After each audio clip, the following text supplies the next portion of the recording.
안녕하세요. 세속적 욕망에 대한 경계와 하나님을 향한 성도의 합당한 자세를 말하고 있습니다. 오늘 본문은 야고보서 4장 1절에서 10절입니다. 1절. 여러분 가운데 싸움이 어디서 오며 다툼이 어디서 옵니까? 여러분의 지체 속에 있는 싸우는 정욕에서 오는 것 아닙니까? 신자들 간의 분쟁을 전쟁 용어를 사용해서 전쟁 이미지로 표현했습니다. 싸움은 무장한 채로 충돌하는 것을 가리키고 다툼은 무기 없이 개인적으로 충돌하는 것을 표현합니다. 싸우는 것은 결국 무엇을 얻고자 하기 때문입니다. 그러나 얻는 방법이 싸움은 아니라는 것입니다. 싸움과 다툼이라는 두 용어를 모두 복수형으로 사용하면서 그 당시 디아스포라 그리스도교 공동체 내에 이런 싸움과 다툼이 많이 일어났던 것을 나타내주고 있습니다. 그 원천이 외부적 환경이 아니라 그들의 내부적 원인, 즉 정욕에 있다고 말합니다. 정욕이라는 단어 헤도네는 영어 단어 헤도니즘, 즉 쾌락을 삶의 목표로 삼았던 철학 학파를 가리키는 단어의 어원입니다. 모든 사람이 자기 쾌락을 추구하면 싸움과 다툼만 일어납니다. 정욕은 마치 우리 안에 있는 무장한 군대와도 같습니다. 우리가 욕심내는 것을 충족시키는 데 방해가 되는 사람은 누구든 언제라도 즉시 전쟁을 선포할 준비가 되어 있는 것입니다. 2절. 여러분이 욕심을 내도 얻지 못하고 살인하고 시기해도 얻을 수 없습니다. 여러분이 다투고 싸우지만 구하지 않기 때문에 얻지 못하는 것입니다. 성도들은 육체의 정욕이 시키는 대로 끊임없이 원하는 것을 소유하기 위해 욕심을 부리며 살인하고 시기하며 다투고 싸우지만 얻는 것은 아무것도 없습니다. 곧 그들의 수단과 방법이 틀렸다는 것입니다. 다른 신자들과의 관계에서 이제 하나님과의 관계로 이동합니다. 그리스도인이 원하는 것을 얻는 올바른 방법은 싸우는 것이 아니라 하나님께 구하는 것입니다. 여기서 살인을 문자 그대로 받아들여야 하는지가 많은 논란이 되어 왔습니다.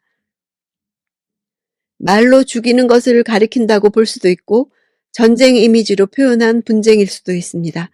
또한 예수님의 산상수훈에서 형제에게 분노하는 자는 살인자라고 하신 말씀의 의미로 봐서 자기 욕망 충족을 위해 걸림돌이 되는 형제를 미워하여 분노하는 자를 살인하는 자라고 말할 수도 있습니다.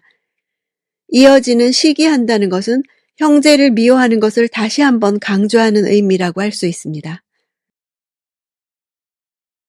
3절. 그런데 구해도 얻지 못하는 것은 여러분이 정욕에 쓰려고 잘못된 동기로 구하기 때문입니다.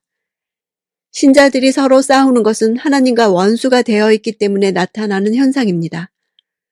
기도는 하나님과 교제하고 하나님에게서 필요한 것을 공급받는 통로입니다. 그런데 정욕 때문에 하나님과 막히고 하나님에게서의 공급의 통로가 막힌 것입니다. 4절.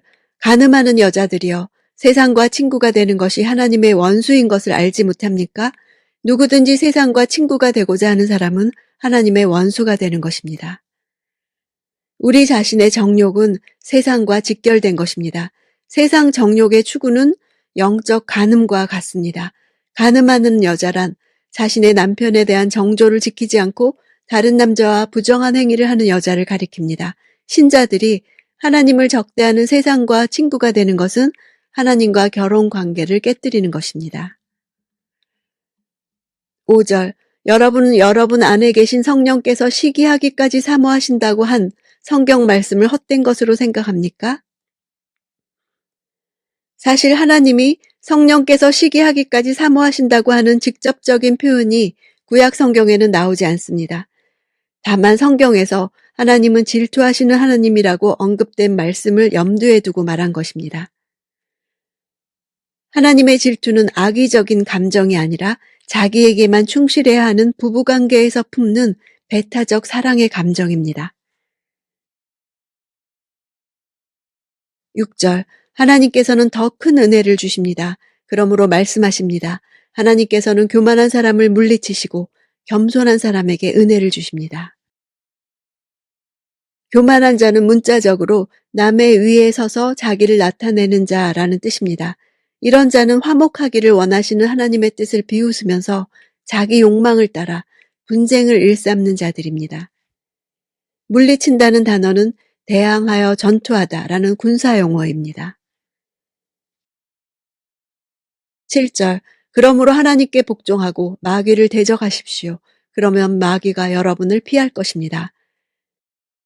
복종한다는 것은 자신의 뜻을 하나님의 뜻 아래 굴복시키는 적극적인 순종을 뜻하는 군사 용어입니다.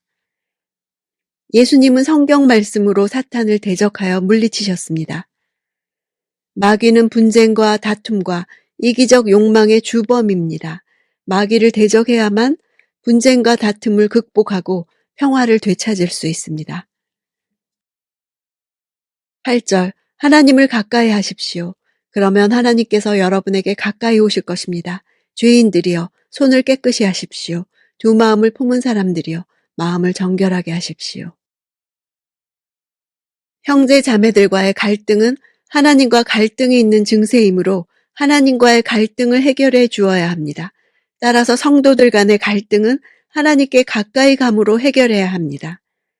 먼저 하나님께 가까이 하고 그분의 거룩한 영향력 아래에 올 때 우리는 마침내 거룩함의 요구들에 직면하고 그분처럼 거룩해지고자 하는 열망을 자극받습니다. 손을 씻는 행위는 구약의 제사장들이 성소에 들어가기 위해 행했던 중요한 의식이었고 유대인들이 음식을 먹기 전에 행해야만 하는 유전이기도 했습니다. 둘 다 성결의식을 가리키는 단어들입니다. 손이라는 외적 삶과 마음이라는 내적 삶을 깨끗이 하라는 명령입니다. 9절 슬퍼하고 탄식하며 통곡하십시오. 여러분의 웃음을 탄식으로 기쁨을 슬픔으로 바꾸십시오. 유사한 의미를 지닌 세 개의 동사를 연속 나열하는 반복법을 사용해서 철저하고 즉각적인 회개를 단호하게 촉구합니다. 죄악된 자신의 실체를 똑바로 보고 가슴을 치고 한탄하라고 합니다. 죄에 오염된 자신의 비참한 실체를 깨달은 자는 거룩하신 하나님 앞에서 대성통곡하지 않을 수 없습니다. 예수님은 바로 이 단어를 통해 애통하는 자가 복이 있다고 하셨습니다. 여기서 웃음과 기쁨은 죄 가운데 있으면서도 계속해서 죄의 쾌락을 탐닉하는 것을 나타냅니다. 10절 주 앞에서 겸손하십시오. 그러면 여러분을 높여주실 것입니다. 우리의 비참함에 대해 인식하고 회개하는 것은 겸손의 길로 내려가는 길입니다. 낮아지는 것입니다. 야고보는 간음하는 여자들이여 라고 부르짖으며 우리가 서로 배반했다는 것이 아니라 우리가 하나님을 배반했다는 것과 세상을 친구 삼다 보니 하나님의 원수가 되었다고 말합니다. 우리의 문제는 사실상 영적인 것입니다. 어떻게 하나님과 올바른 관계를 맺고 어떻게 그분과 올바른 관계를 유지하는가 하는 것입니다. 하나님이 자신의 백성을 택하셨을 때 그분은 자신의 신부를 따라다니며 권리를 주장하는 열렬한 신랑과 같습니다. 하나님의 영이 내주하시며 시기하기까지 하나님은 우리 마음 안에 다른 어떤 경쟁자를 용납하지 않으십니다. 그분은 우리에게 모든 세상적 사랑을 넘어서는 사랑을 받으셔야 마땅하다고 하십니다.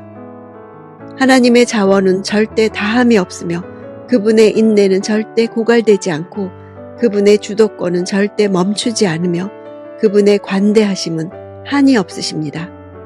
그분은 지칠 줄 모르는 그 사랑에 오늘도 내가 순종으로 반응하기 원하십니다.